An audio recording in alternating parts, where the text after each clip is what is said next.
Bismillah, alhamdulillah, assalamu alaikum, greetings of peace. My next guest is a Macedonian Orthodox Christian. His family is from the Balkans. He was baptized from birth, grew up in Germany. His only experience with Islam was through seeing Muslims who didn't practice it properly.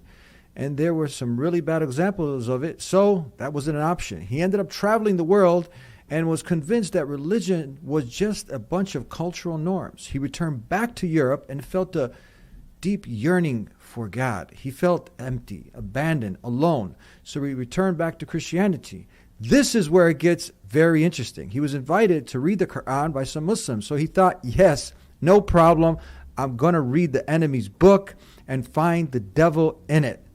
So let's find out what happens next with our guest, Bobby. How you doing, Bobby? Hey, Eddie. I'm doing good. Thank you for having me. Thanks for accepting the invitation. Thank you very much. So did we do that introduction justice? Is that kind of the timeline? I would say so, man. That was a fantastic summary. Couldn't have done it any better myself in my own video. So tell me, this video is very, very interesting. So tell us what happens from there. Now, people are excited to know. So you're like, okay, I'm going to read the enemy's book and find the devil in it. Did you find the devil in it? Yeah, as I said in my own video, I really tried hard to find the devil within, but I couldn't find it at all, because how could I in a book that worships God first and foremost? So for that, I would really have to go through mental gymnastics to somehow convince myself that this is a devil's book. Of course, I understand, however, that from a Christian Orthodox perspective, the faith is based on the crucifixion and the rising of Christ, obviously. Therefore, from that standpoint, you will see the devil written all over the book. However, as I said in my video already, innately, I had humongous issues with the Trinity to begin with. And this is when I read the Quran, it just clicked right away. Now, you also talk about having been influenced by some of the leading Islamophobes that are out there. They kind of pumped you up also. Can you talk about this? Absolutely, man. Should I go back and tell you about my experience with Muslims, or should I just talk about the Islamophobes? Both. Both, okay. So in order for the viewers to really understand, as Eddie said, yes, my parents are from Macedonia. I grew up in Germany. In Macedonia, the last conflict that we had with the Albanians, which are Muslims, that was in 2001. I was roughly 14 years by that time. And this is what I've been taught.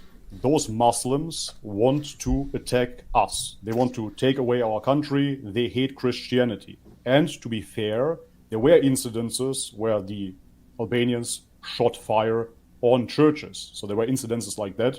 For me, that confirmed it, of course. And I said, well, the Muslims hate us. So therefore, why would I ever look into Islam to begin with? They were always the enemies. And this is what I've been fed. In Germany, as I said in my video as well, all I've seen is a lot of criminality when it comes down to Muslim youths. Not saying that everybody was criminal, of course, but in my surroundings, where I grew up, many of them were involved in all kinds of criminality, dealing drugs, prostitution even, etc., you name it. So therefore I got an even worse image of Islam.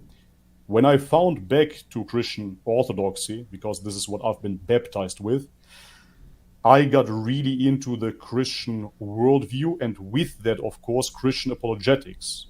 And this is where I found David Wood.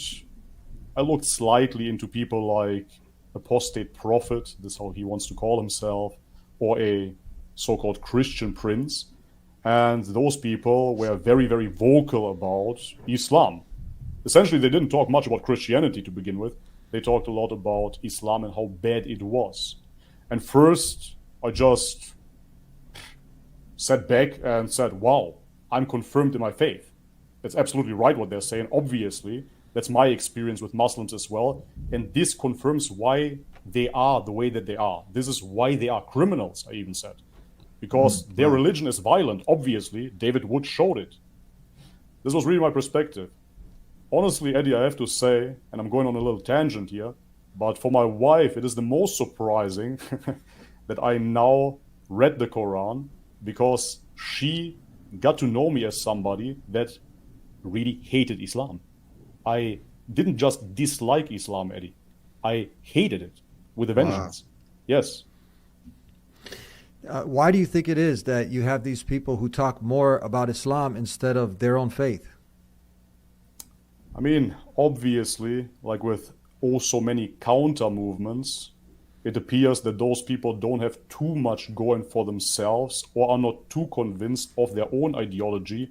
Otherwise, they wouldn't have to attack others' ideologies. That's how I see it.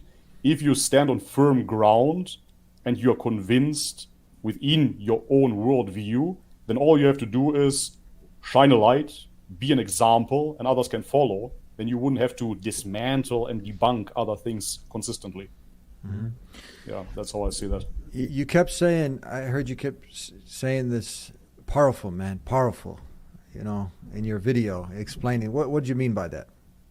Yeah, what I meant by that is that just by reading the Quran, there were certain sentences that were simply, as you said, powerful, because they were, if you look at them at first sight, they seem simplistic, but then I saw such a depth within those words. Mind you, of course, I don't speak Arabic, so I had to read it in English, but nevertheless, it appears at first simple, but then you look into the sentence and it gets deeper and deeper and deeper and deeper, and has such a resonating effect. Because ultimately, one of my favorite quotes is, Allah guides whom he wills, right? So that's simple. God guides who he wills. Okay. But if you really look into it, first you could assume God guides who he wills to the religion. Sure. But if you further dig deep into it, at least that's what I did, that's how I perceive it, I see that it holds true in every aspect of life. Because God truly guides whomever he wills, how he wills.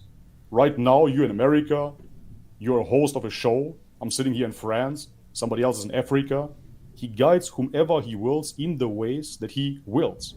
So it's just this funneling down effect, which is beautiful about this book. You also talk about when you opened the Quran and you saw in the English, obviously, Bismillahir Rahmanir Rahim, that's in the Arabic, the original language, which the Quran has been preserved in. But in English, it would say, in the name of God, the most gracious, the most merciful. And you talk about being fascinated with this. Can you elaborate on that? Yes, it's, as I said, for most Muslims, this is probably just common sense, and they are wondering what I'm talking about, because this is how they learned their religion, I assume. But for me, it was quite amazing, because I haven't seen a passage like that within the Bible where the text, the verse, the surah, starts with glorifying God. So in itself, again, pretty commonsensical, you would assume that this is how you should write within a holy book, but I've never seen anything like it. And then I proceeded reading, and I noticed that pretty much every surah starts like that. First, there is worship given to the Creator, and then it proceeds with the story. And that was absolutely mind-blowing to me. As I said before, simple but powerful, yet again. I have nothing like that in the Bible. Not to mock the Bible, yet again. I have to say that the Bible, if anything, is much more of a collection of different books, and there's a lot of wisdom within. But the structure of the Quran, I would say, was probably the most fascinating subject to me. Because the message, I got it after 2 or 3 surahs, to be honest. The oneness of God. The structure itself, how it builds up, there is something that I still quite haven't fathomed yet. When I say simplistic, don't get me wrong as well, because I think that it is much deeper than I can comprehend right now. And every time we talk, it's just this glimpse in time. So now you're talking to me. Tomorrow I might have a different perspective on the whole subject. In 2 years' time, I might have a totally different perspective on the subject. I believe that it's way deeper than I can even understand right now. Yeah, that was one of the things that you said that it was the message was just very clear. Yeah, absolutely. The message is very clear, and moreover, Eddie, that was so shocking to me because, as I said, I grew up hating Islam, hating Muslims, all of that. And therefore, the last thing that I would have thought about is that Islam is the religion of the oneness of God. So yet again, I understand for Muslims out there, this is crazy because they know that Islam is a monotheistic religion that is about the oneness of God. But for me, I thought it's about everything else but that. I thought it might be about wearing a hijab. It might be about the jihad. Maybe it's about not eating pork. But not about the oneness of God. Because when I went for my travels, it was 2014. I left Germany behind and I went for an epic adventure, if you will, because I couldn't live in Europe any longer. I had many troubles in Europe. I never felt at home in Germany. And so I left and I went for an absolute adventure into the Amazon rainforest, where I ultimately met up with the shamans, which are so-called medicine men of the Amazonian jungle in Peru and in Colombia. And I drank their native psychedelic brew ayahuasca. So this is a brew that you ingest and then you go on a vision quest, if you will. So you will have visions whilst consuming that. Even there, I experienced the oneness of God.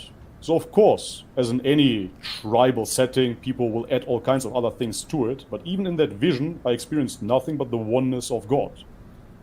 Then when I came back to God, when I came back to Christianity, this is what I was looking for. Because I already had all the spiritual experience in the world. I wasn't looking for anything more. I was looking for God, a direct connection to him. And moreover, something that will manifest it within this world. Because I realized, man, if I look around, people seem to be in a very strange state nowadays. Family values are completely tossed over. People are partying. People are drinking, they don't care, they're in their 30s, they still don't have kids. And I was wondering how to bring all of those experiences into this world. How will I be now? How will I be in front of God, so to speak? And this is where religion clicked into place. But I didn't know, as I said, that the oneness of God was the fundament of Islam. And this is what I was about to find out